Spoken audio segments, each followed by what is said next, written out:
Hello again, YouTube, and especially all you short heat pressers out there. If you were in the market for a heat press to start a craft hobby or probably more likely a small side business, and you have been considering the Hotronix A2Z Swing Away version, and this is the video that I highly recommend you watch. I've taken a lot of time and a lot of thought in preparing this video. And as you'll see, I don't have the unit in front of me. In fact, I no longer own it. And I was going to do a review of it once I had a lot of experience with it. Unfortunately, that review turned into this.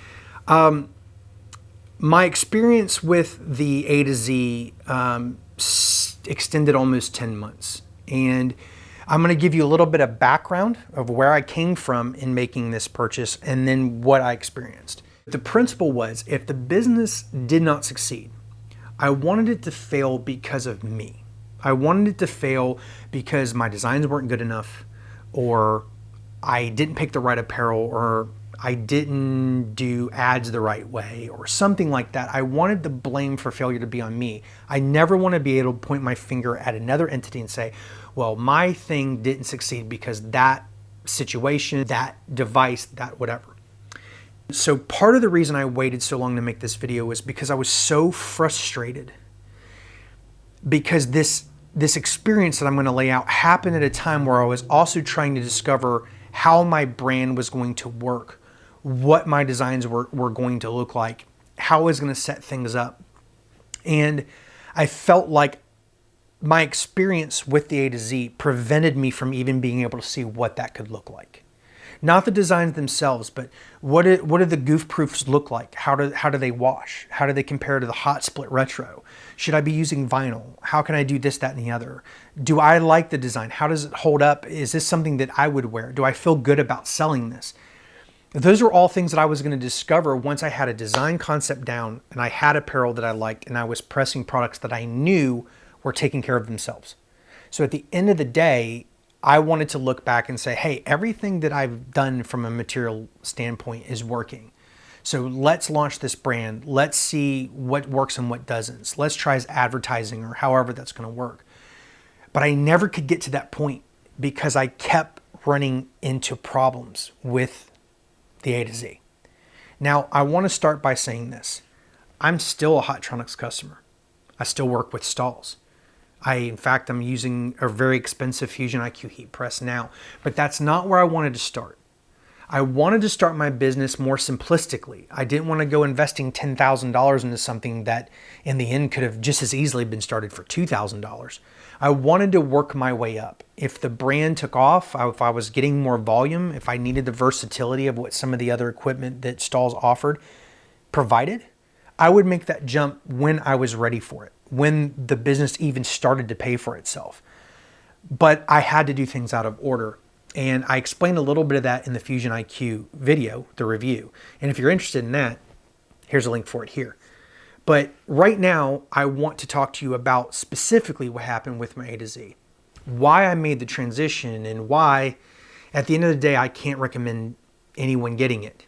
Now, this isn't to say that if you do have it, that was a bad purchase or you're a fool. And if after watching this, you still want to get one, that's completely up to you.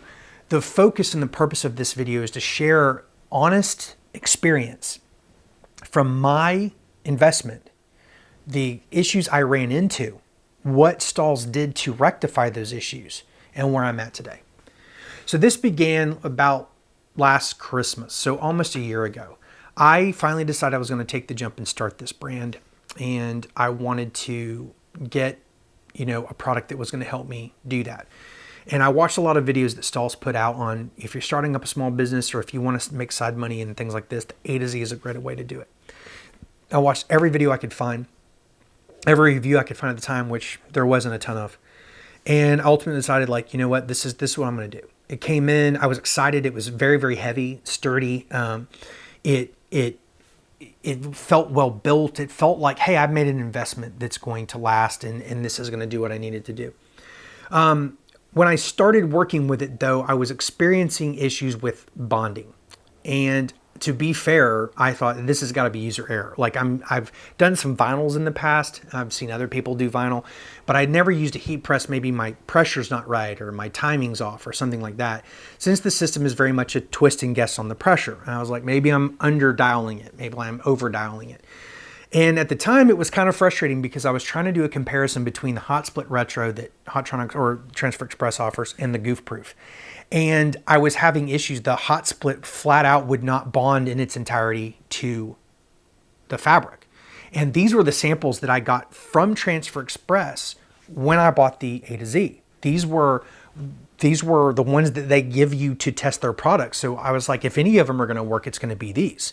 This wasn't even a chance for one of my designs to fail, to have closures in areas that are supposed to be open. This was something that they provided and it wasn't bonding. And I tried multiple things and I even had issues with goof proof. So I called Hotronix, called customer support. It was later at night. They picked up and went through a couple of things and they said, you know, it could be that something happened and the platen is not calibrated properly, where it thinks it's doing 365 and maybe it's actually outputting 340 or something like that. And that temperature difference would be enough to have it not bond. So I went and bought a laser thermometer and I tested it out, and sure enough, I was having heating issues, but they weren't the fact that it was misdialed, because that's what we thought at first. So I tested it with the laser thermometer in the center, calibrated it to how they told me to do it over the phone. And for the first like 10 or 15 minutes after I got off the phone, it was working fine. It was bonding properly. And then it stopped doing that again. I was like, I can't be recalibrating this device like every 4 shirts. I mean, it just defeats the whole purpose of trying to do something that would lead to any volume down the road. Long story, very short, after several calls and experimentation on my part, I bought 2 or 3 different laser thermometers. All 3 laser thermometers were relatively close to one another. I would say within 1 to 2 degrees. And so I knew that the findings I was getting, even if they were off base between what the actual readout was in the laser thermometers, that it was consistently off by a certain factor, because 3 different manufacturers' laser thermometers were all saying about the same thing. What was actually happening is the temperatures were running rampant. So I would set the device at, say, 365, but it would go as high as 385, like 20-degree climb. And then it would swing as much as 8 or 9 degrees too cool. Now, what they told me on the A to Z is it's normal about a 5-degree difference. So if you set it to 365, it could cycle up as high as, 369, 370, and then as high as, or as low as about 362 to 360. Again, this is what the tech told me. He said those are workable standards. That's why there's a temperature range on all of the transfers they provide. Because if it says set between 360 and 370, if you set at 365, for example, it's going to compensate for that whole window. And theoretically, with the right pressure and time, that transfer should bond regardless. The problem was it wasn't scaled to go up even higher, and at lower temperatures it was more dramatic. So it would literally be too cool for it to bond, or too hot that it would actually scorch. It would actually melt part of the transfer because it had exceeded what that transfer was designed to work with. And so this was problematic because it wasn't like it would do this every 5 or 10 minutes, which would be a pain in and of itself. It would actually cycle so quickly that depending on what transfer you were using, especially if it was something with a longer time, you could experience the bulk of that heat cycle in the time that you were actually doing the press. So if you start a 15-second press, let's just say, I'm just throwing that number out there, and the temperature will climb from 365, you wouldn't probably run that temperature at this, but this is just an example, 365, and would climb as high as 380 or a little bit higher, and then cool all the way back down past that in about 20 seconds.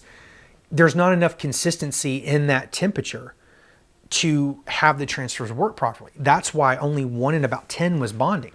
Now keep in mind, excuse me, not only was it super frustrating trying to nail down exactly what the problem was, is that every time I'm doing this, I'm going through test apparel.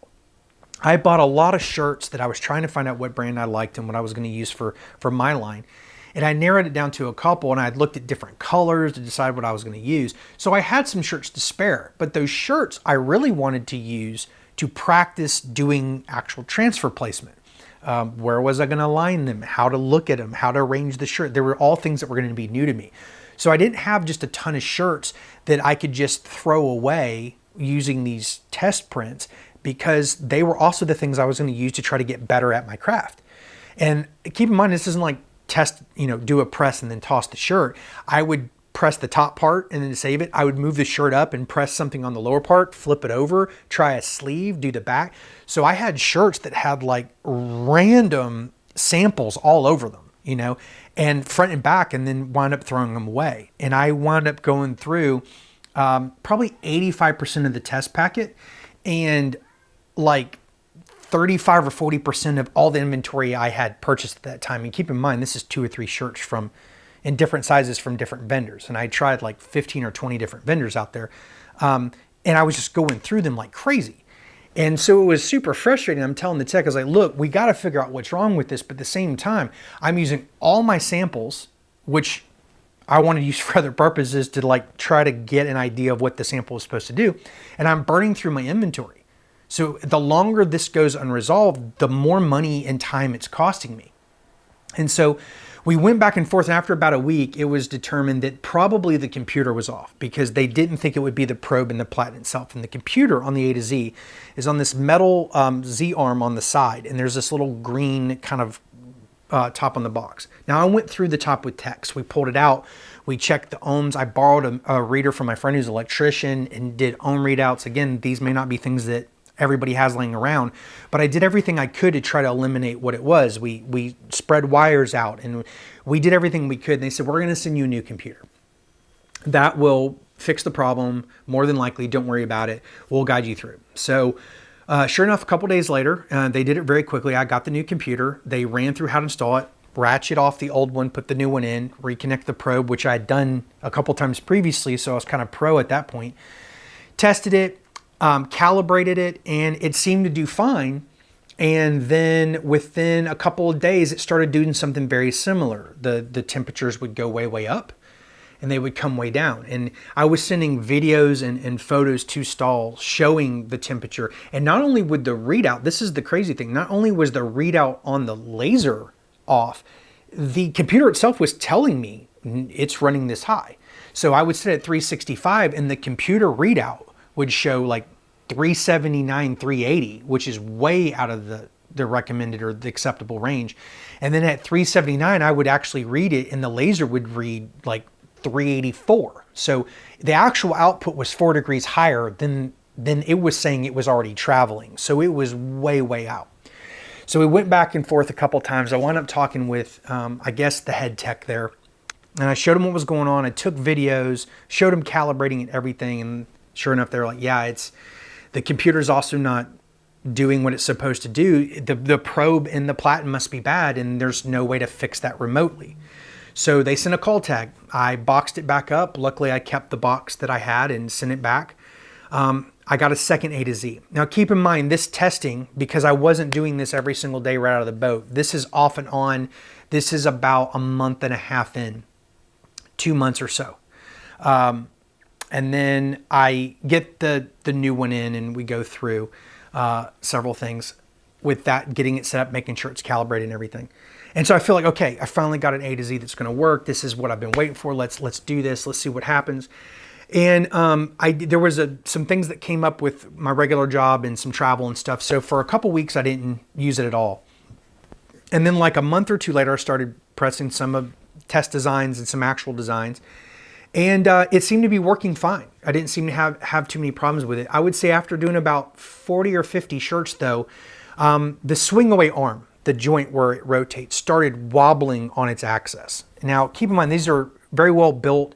They're bolted down. This isn't something and mine never moves. It's on a movable table, but my press never gets shifted around. It doesn't get taken to shows or anything. But it started to shift on its axis, and then it started to grind and scrape. But it seemed to be pressing okay. So I was like, all right, the arm's not smooth. That's kind of annoying. But it seems to be doing the thing it's supposed to do, which is pressing shirts. So I was doing some samples and doing some things here and there. And then I came up with a new design, it's a full back for a shirt that I was going to try out. Ordered the design from Transfer Express. got it in, it had straight ink, had to contact them. They reissued it. So it took about a week and a half, 2 weeks to get the design in. Pressed the front left chest, it looked great, flipped it over and kind of used the semi-threadable and did the back and pressed it, and it didn't bond. It didn't bond like the lower third. And you talk about feeling a sinking feeling. I was excited about the design because I'd worked really hard on it, and I waited a couple days, and I wound up going through the entire order that I did. I pressed the entire order that I received. And I didn't order large quantities because, again, this was to see if it would even sell. I didn't want 500 of something just to save a couple of nickels if I was only to sell 2 lifetime. And so I had like 15 sheets, and I burned all 15 of them, and I got one to bond about 90%. And that's not acceptable. And so I called them up, explained what was going on. And I said, guys, I've had this for a couple months. I didn't know that this was an issue because when I do left chest, chest center, which had been every design up to that point, I had no problems with it. I didn't know there was any problems. And I said, it's something to do. I thought maybe it was the transfer. So what I did was I put the transfer down, pressed, it didn't work. I put the transfer on upside down to see if maybe there was a weakness in the ink or glue at that point, and it did the same issue when it was upside down. So basically the same spot didn't bond. I called Hotronix, spoke to a guy very helpful, explained what was going on, and kind of went back and forth. And he said, hey, can you do a video of this stuff you're having problems with? I'll try to put the mic close to it and see if it'll pick it up as I swing it. Forgive my fingers here.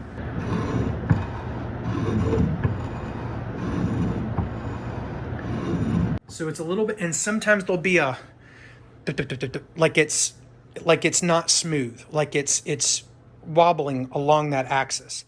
I thought it was the arm, because maybe if it was rocking too much on that thing when I was pressing it from the side, it might be tight at the front but loose at the back, and maybe that part right there was where, you know, there wasn't enough pressure. It was uneven.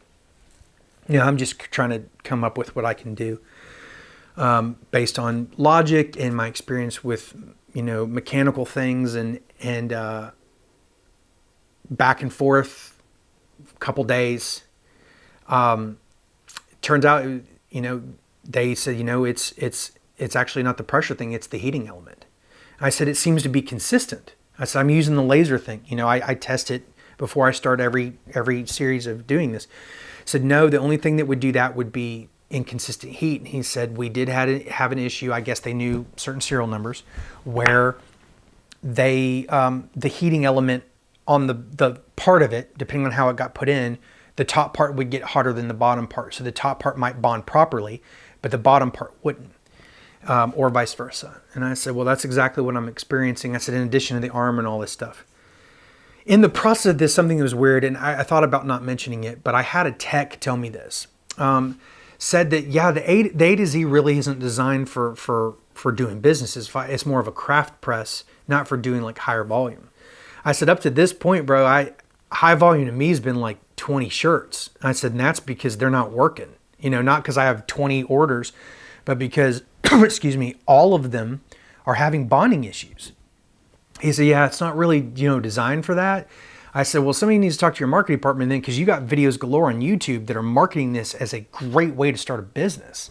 And I was like, so if that's the case, that's incredibly inconsistent and, you know, you could argue dishonest. I said, in fact, it's the reason I bought this press.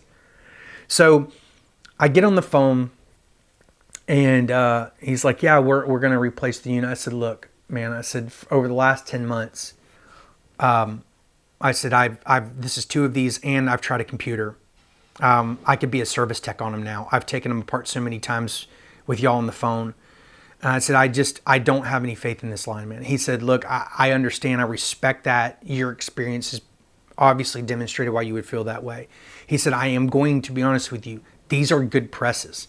He said, we had some bad batches. He said, we tried to do, I don't know if they did recalls and stuff. We tried to get all that stuff sorted out. He said, it looked like you just got two that just slipped through. He said, you may have got an early one and then your replacement came out of another batch. He said, I'm looking at the serial numbers. They were not used units. They were both new when they went to you. He said, it's just, it happens, but he said, you know, I can promise you this isn't par for the course. I said, I believe you. I said, but I can't not know what the machine's going to do. And I can't say now it works fine, but then in 6 months I try to do a sleeve or something and I go to this side of the press, or I try something new. I try to use, you know, a mouse pad or whatever, and then it doesn't work with that. And I said, I just can't try to do this business, this side idea, this whatever it's going to be, and have something that is the core of all of it not be reliable. And so I said, look, I said, look, I know you're not a salesman. I know. I said, what do you recommend? What doesn't come back? He said, honestly, the Max, the clamshell style ones, is a really good one. And he said, it's going to be a little bit more expensive, but he said, I'll be honest with you, we don't sell as many of those as the A to Z. He said, but we don't have as many come back either. He said, that's been proven to be a really good one. I said, look, I'm not huge into the clamshell style. And I said, what about the Fusion? He said, dude, the Fusion it's awesome. He said, but it's a lot more expensive. We went back and forth. That's when I found out from them that they have units that are not true refurbs, that they sell, they ship out, and then UPS sends them back because the address is wrong or someone wasn't there to receive it, or they get lost in transit, like in a warehouse or something. They don't make it in time. Hotronix has to send a new one to the customer so that they're satisfied, and when UPS locates it, weird things happen with deliveries, even on huge items, I'm sure. But they said, we have them returned because of shipping issues. And he said, when they come back, we take them off the pallet, we open the box, we make sure that they haven't been, you know, damaged or jostled too much in shipping. We do a quick test, then if everything passes, we rebox them up and we resell them, but we sell them at a discounted rate because they aren't truly new. They've actually come back. He said they're new, but we don't sell them as new. And so I thought that was intriguing. And he told me what the price would be on it. And the only frustrating part about that was, even though it was an exchange, the first time they'd handle all the shipping for me, because I was changing lines, because I was changing from A to Z to the Fusion, they would send a call. They would give me, the shipping was included. They gave me the discounted shipping or whatever with the unit coming to me, but the unit I was sending back, I had to pay shipping on because their system's not. So they said, we can't do it because you're changing out lines or whatever, which was frustrating because I'm doing this because of faulty items. But I was like, look, I gotta get something, and that's ultimately what happened. I did get the Fusion IQ. I had some hiccups with that. The one that was supposed to come to me got, like, I guess, knocked off a platform overnight and got called the next day and said I'd have to wait for another one to get returned because the one they were going to send me got damaged, which I'm glad they didn't send me that one, obviously. It wound up taking about there was a holiday in there too, so about 3 or 4 weeks.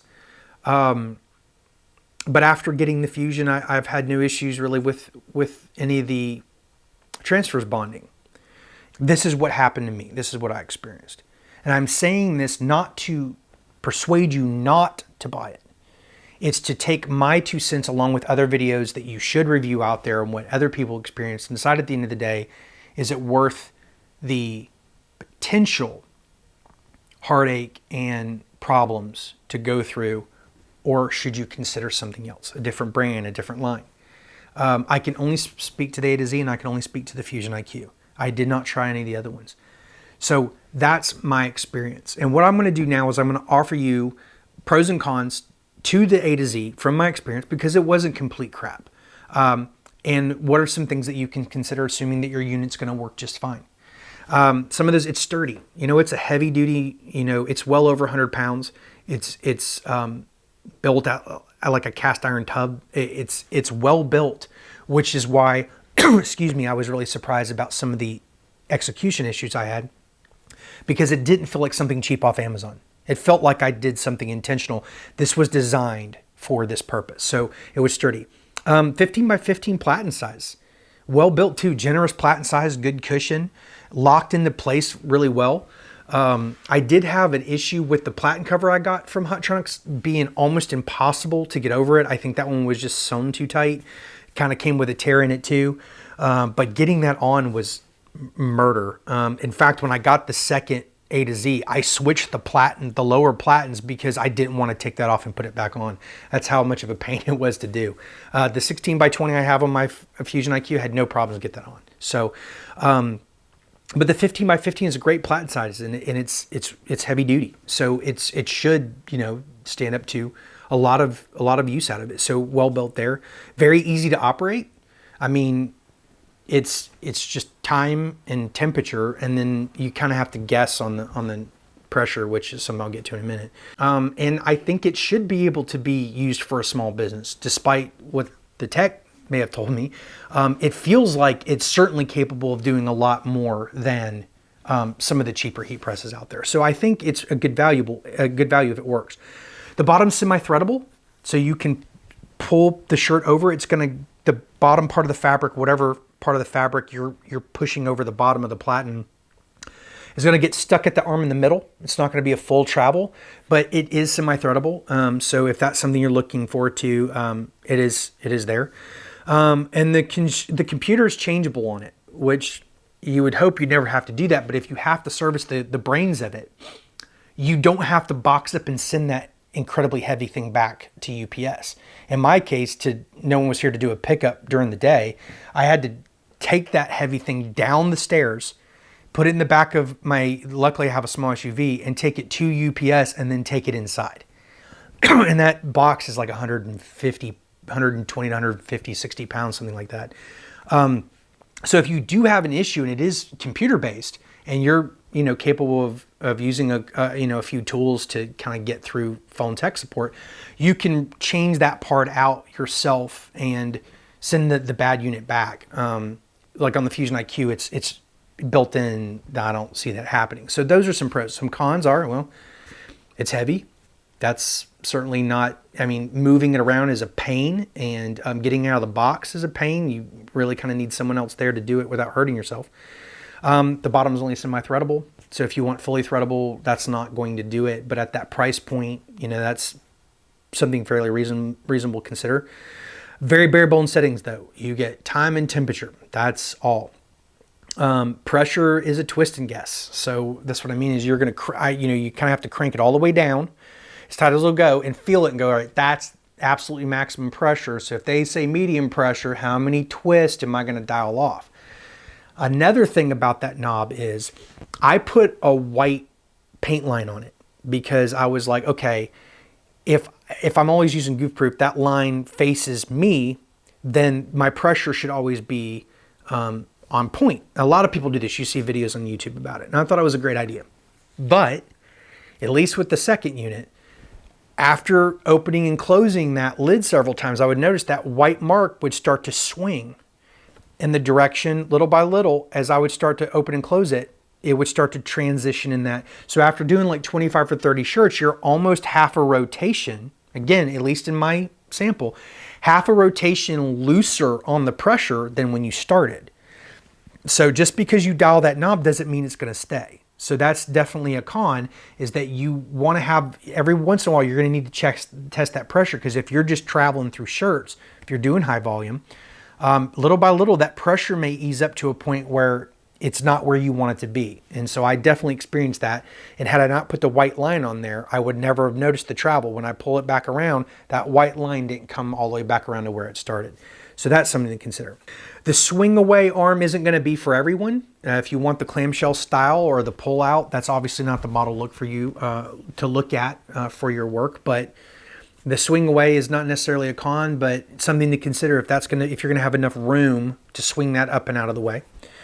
Again, that arm, my second one was wobbling and scratching within a couple months. And guys, I'm telling you, I couldn't have done more than 200 presses. So, heating element issues, I would say regardless, they'll tell you this. A good thing to have is a laser thermometer that's fairly reliable. I think you should probably have anyway just to check yours. But if you get an A to Z, get a laser thermometer. You can get them for less than $20 20 bucks on Amazon. One of mine was $80 from Harbor Freight with multi-layer. I mean, I went and bought 3 different kinds to make sure that it was something wrong with the press and not me, or I had verifiable evidence for Hotronix that I wasn't being crazy. But get a laser thermometer of some kind that has good reviews so that you can kind of move around and see if your readout is matching what you're getting, so that you can do calibration if needed. And at the end of the day, returning a unit or returning one of these heat presses is a nightmare because they are so heavy. I couldn't even imagine having to return if I had to return this Fusion, especially if stairs are involved. You can talk about a nightmare. But at the end of the day, despite all of the crap, all of frustration, all of the anger at all of the things I was experiencing, I never felt like Hotronix was trying to be deceptive or intentionally selling crap products and trying to get you to keep them. They came through every time and said, you've shown us with video, that's on us, and we're going to make it right. And if it's not right, we're going to make that right. And they're like, we wish we'd have to keep making it right. Obviously, they want their products to be good when they go out, but they came through. And that's why I stayed with them and gave the Fusion IQ a try, and why I spent so much more money than I planned on, because they really did, I feel, everything, I would say on a scale of 1 to 10, at 9, 9.5. So that's going to do it, guys. That's my review of the A to Z. I was so looking forward to having that investment get me off the ground. It just unfortunately didn't. So I would never recommend somebody go with that model. I would highly recommend looking at a Max. Again, haven't tried it, but according to the tech, they don't have very many of those come back compared to other units. Or the Fusion. I have the Fusion. It's expensive, but it's worth it. And I'm glad that I have that now. I have that peace of mind in knowing that my success isn't going to be limited by the materials in front of me, but by my imagination and my stick-to-itiveness and my business sense. So I hope you found that helpful. If you're on the fence, take that into consideration. I really wouldn't want anybody else to have to go through the frustration, the heartache, and the lost time that I did. But as always, at the end of the day, whatever brand or model of hot heat press you decide to go with, whatever type of venue you happen to be working in, I wish you all the success in your business. And I hope that you'll share some of your great ideas with the rest of us as we can all learn. If you found this video helpful, please consider liking and subscribing. That'll help get the message out to other people. And until next time, guys, be safe and God bless.